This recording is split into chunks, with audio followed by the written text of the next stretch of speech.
Сәлем достар, бүгін мен сіздерге 2017 жылы Facebook'те трендке айналатын 3 жаңа функция туралы әңгіме айтатын боламын. Бұл 3 функцияны қолдану арқылы сіз өзіңіздің қажет аудиторияңызға сапалы түрде жарнамаңызды жеткізіп көрсетуіңізге мүмкіндік аласыз. Бұл 3 функция соңғы кездері батыс эксперттерінің айтуы бойынша 2017 жылы трендке айналады деп күтілуде.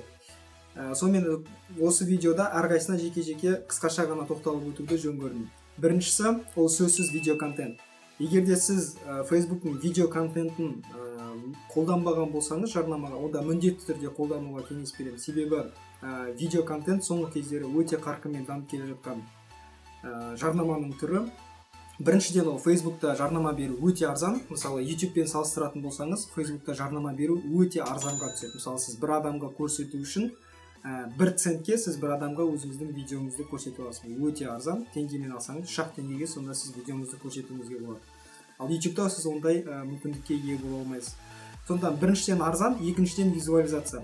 Видео арқылы адамдар бірден қабылдайды, шешім қабылдауға жеңілдірек болады. Оған қоса сіз өзіңіздің тауарыңызды немесе қызметіңізді дұрыс сипаттай алсаңыз, міндетті түрде сізде сатылым болатыны сөзсіз. Сондықтан да видео контентті қолдану бұл 2017-тегі трендтегі функция болып саналады.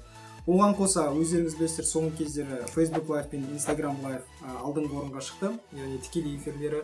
Сондықтан да осы қызметтердің бар тегін қызметтерін және ақылы қызметтерін пайдалану арқылы осы видео контенттің функцияларын қолдану ұтымды шешім болып табылады.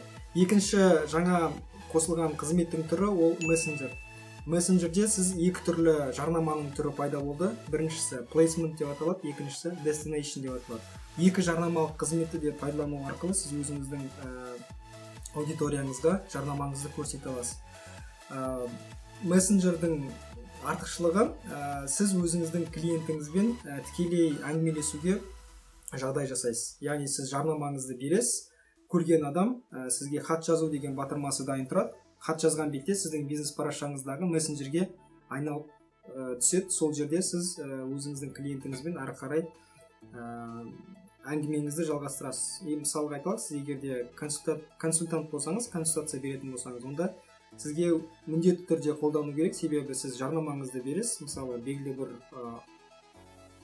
аурудың түрін емдейтін болсаңыз, сол өзіңіздің науқастарыңызбен міндетті түрде осы мессенджер арқылы кездесіп, тегін кеңесіңізді бересіз. Әрине, тегін кеңес ұнаған адам соңғы сатылымға ұласады.